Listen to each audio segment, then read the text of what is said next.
Aloha everyone, I'm Susan Nutowitz with letsfeelexcellent.com or the YouTube channel by the same name. How to stop binging and fuel your life to excellence. That's what we want. So this blog actually might be two blogs. I might do it in two parts, but we'll see how we go here. Okay, because I tried to trim down these notes. There's like 4 pages of notes, and I know, my heart goes out to bingers because I am a recovered overeater, and I know what it's like to binge. So let's talk about that, the reasons for binging, because there's nothing logical about binging. And actually that is why you can't use logic to get out of a binge or a craving. So what a binge is all about is you do need something.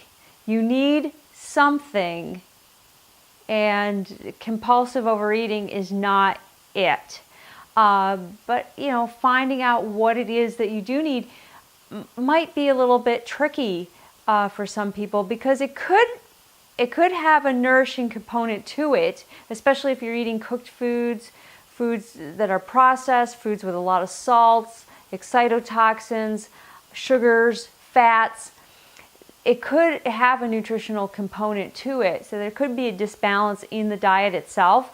But it's more linked also with memories and also other imbalances, and we're going to look at that. But if you are watching this, then I don't know if you're in the midst of a binge, or which I applaud you for actually getting some help, because like I said, there's nothing logical about a binge, and so you've really interrupted your pattern just doing that, which is great. And it might be that you're just sick of binging or overeating. Whatever it is, let's just define it as your eating habits are out of order. That in the medical community would be called an eating disorder.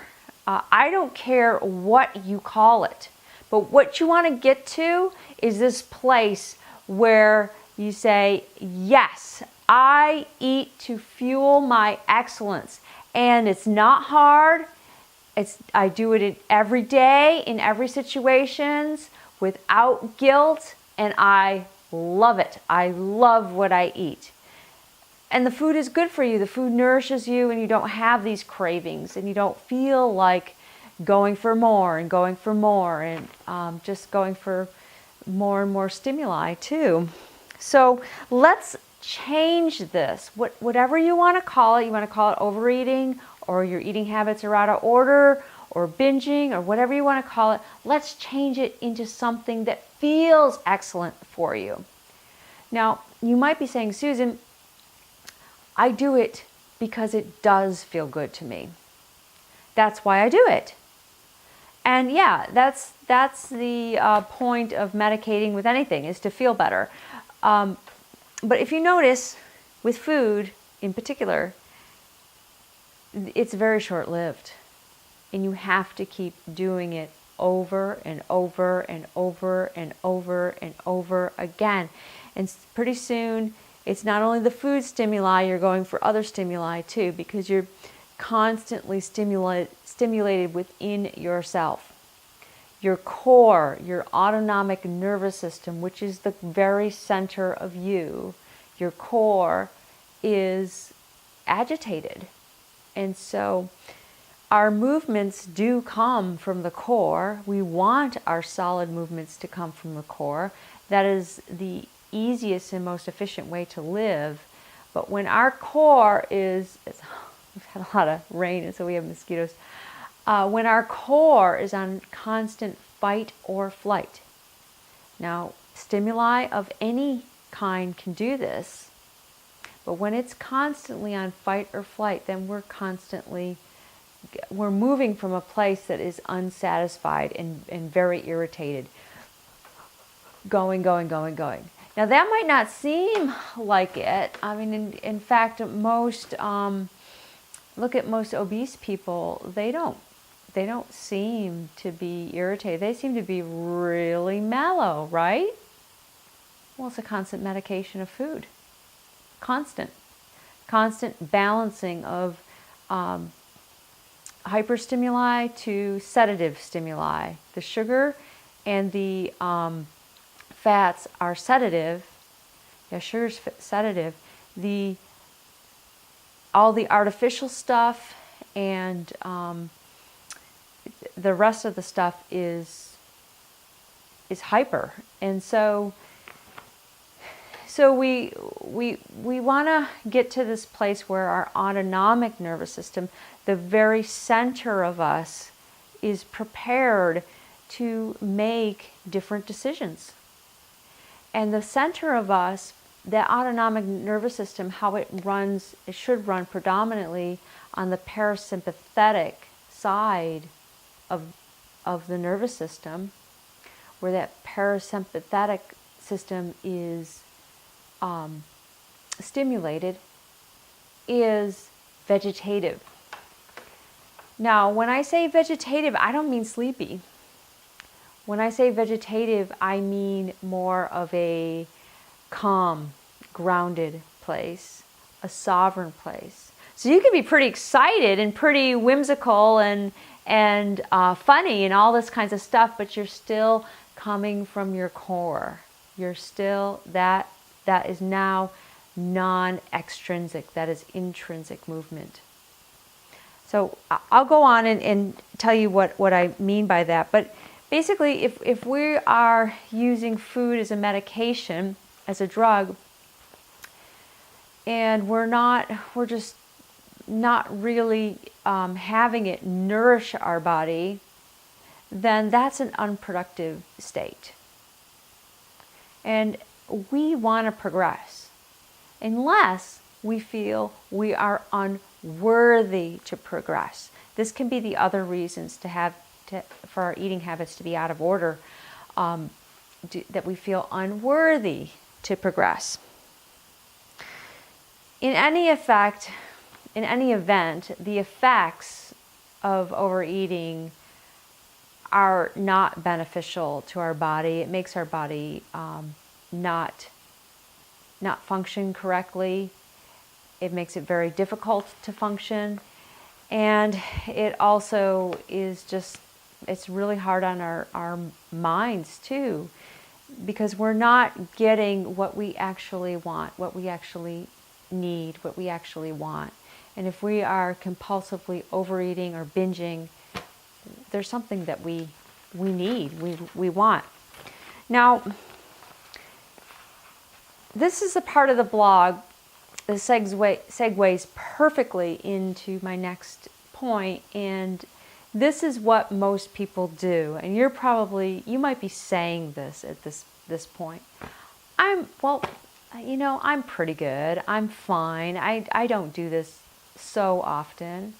I'm good. That's what people say these days, right? I eat pretty healthy. I eat yogurt. It's so funny when I talk to people. I mean, I never tell people what to eat, and a lot of times they will tell me at some point in the conversation that they eat yogurt, like that's some kind of health food, or we'll do that in a different blog. Dairy products, there's nothing healthy about eating dairy products, and I don't really need to know whether it's yogurt or frozen yogurt or ice cream or cheese or whey protein. What you want to get is your body and your mind in balance, and that feels so excellent. That's life. But you your eating habits are out of order when you have any form of bulimia. Okay, that's one reason. So bulimia can not only be in the form of laxatives and throwing up. Bulimia can be in other forms too, like chewing and spitting. Some people have this little practice that they do, and they think, okay, well, if I, I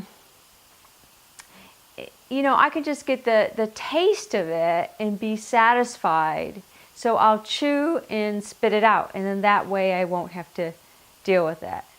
So all of these categories that I'm talking about are forms of taking in more, knowingly taking in more than you need, and then finding a way to get rid of it afterwards. I mean, what's the point? There is no point in that, but it's very common. So chewing and spitting is a common thing. And so what chewing and spitting does is it accomplishes nothing, really, because you're not hitting the pleasure center of the brain with that. And you're doing a lot of damage to your body. First of all, you are taking in some part of the food because the food starts to digest in the mouth. And so if you're chewing it, you're getting some of that in your digestion, unless it's a protein. And if it's a protein, it's going to stick to your teeth, and then it's probably going to stick to your teeth, and then eventually get down into your digestive system a little bit. But what's happening down further in the digestive system is the digestive system is getting ready for that food, and it's not coming.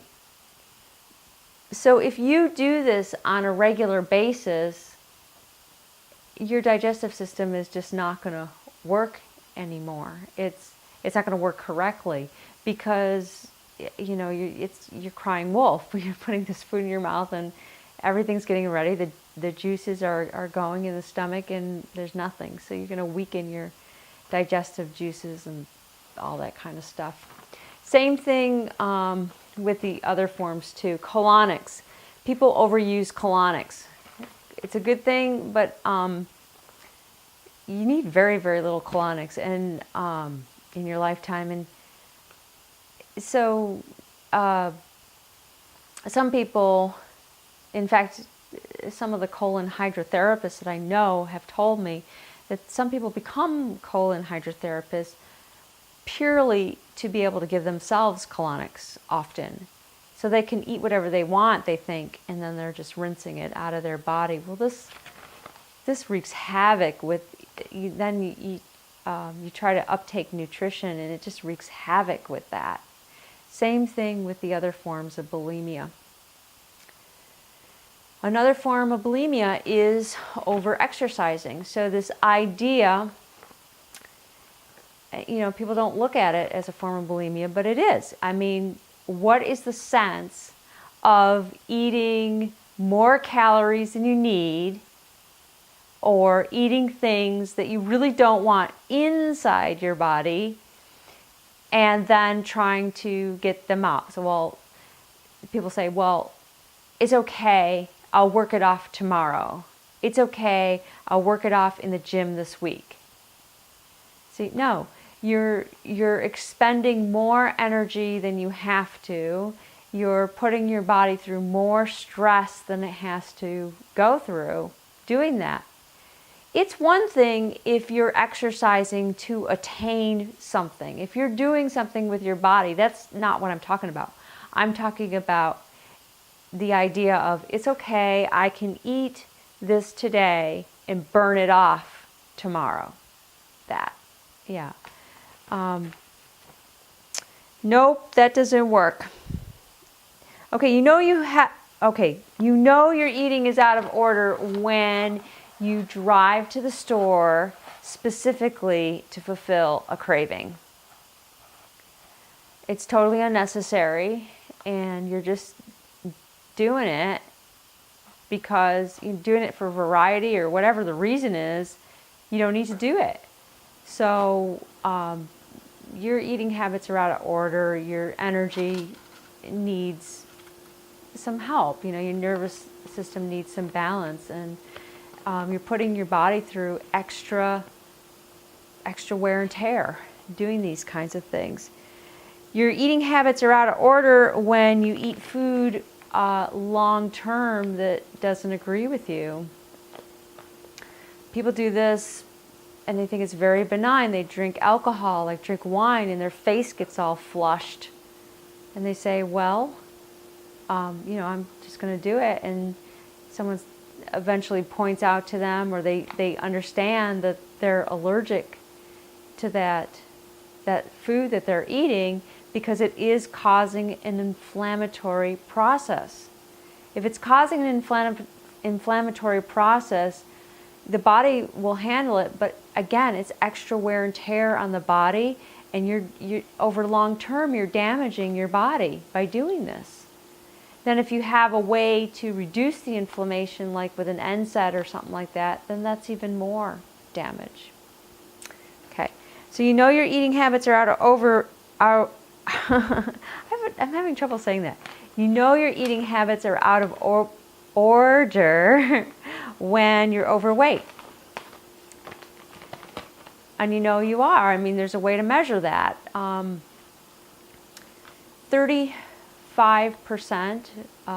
over 35% of this country, people in this country are morbidly obese. And I would say that I've known that number for about a decade now, so I would say that number's increased because I see it. When I go to a store or to a public place, especially a store, there's so many more people in those chairs that ride around the store as shopping carts. You know, the little chairs, and those people aren't recovering from surgery or disabled. Well, they might be disabled, but they're big.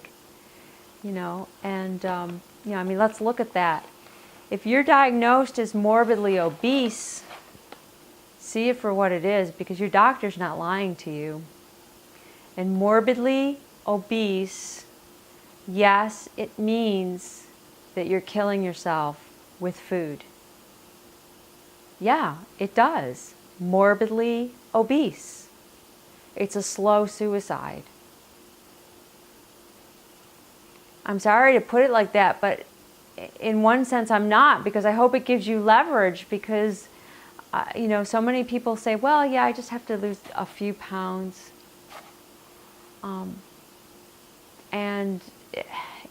There's no sense to it.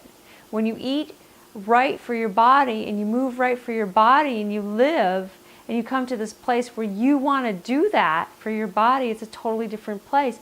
And the weight just becomes the weight that it becomes. And your skin becomes a symbol of health, and your whole beingness becomes a symbol of health. So if we subtract the 35% that are morbidly obese, then out of that population that's left, 65% are overweight. Over half of the population that's left. This includes our kids. We've got like so much salt and sugar and toxins in our food that it's really difficult to find a healthy, skinny person, unless you go to a raw food conference or something like that. What a concept. Yeah. Yep. There's just, once people establish raw foods, there's no fatties. Nope. Okay, your eating is out of order when you feel like letting the tiger out of the cage. Another thing that happens with raw food vegans is they don't have cravings. They don't. So, if you feel like, okay, I'll just let the tiger out of the cage tonight, and then I'll be good. That means, you have to spend so much energy with that entertaining that thought. Wouldn't it be nice to just be free of the tiger? You just eat, you enjoy food, you enjoy your life. If your life is excellent, that's it. Yeah. Your eating habits are out of order. When, last but not least, when your muscles are sore, your joints ache, when you have limited range of motion, and when you have health conditions. So your eating habits are out of order. The reason I say that is because it's been my case where I cleaned up my diet, put the right movement in, added state management, got my rest in balance, got my hormones in balance. I don't have any pain anymore. And I had so much of it. No limitations, no pain. I'm running again. I can run a 5-minute mile now. It's a little less than 5 minutes now. It's 4.98 now. It's a trail run. And so, yeah, I fully recommend Living Excellence because it just juices you up every day. I mean, to reverse all these kinds of things. I had all the 13 out of however many fibromyalgia points. I had like probably 18. And trigger points all over the place. I had very limited range of motion. I had all kinds of allergies, all kinds of limitations, brain fog, everything. So insomnia, the works. So this, and I'm not only speaking from my example, I've seen it over and over again in my clients and people that I know too. So, I mean, you can do a lot just with food. But I'm gonna run it through the 5 pinnacles so you can see how this all works together, because you do not need to suffer anymore. Okay, even anorexia, we should include anorexia, because anorexia a lot of times does have forms of bulimia or forms of overeating attached to the anorexic. And also anorexic is the same thing, just without the food. It's the same addiction, it's just connecting with yourself without food. So someone could be using nothing, they could just be using depression or drama or other stimuli, and then some people could be using things like video games or the internet or computer or something like that. So what can we do about it? So, you know, we're identifying binge eating or overeating, or when your eating is out of order, or eating disorder in this blog. And chances are, if you've made it through this far, that you know you have an eating disorder. So in the next blog, we're going to talk about what we can actually do about it. And that'll be pretty exciting. So join me there. Thank you.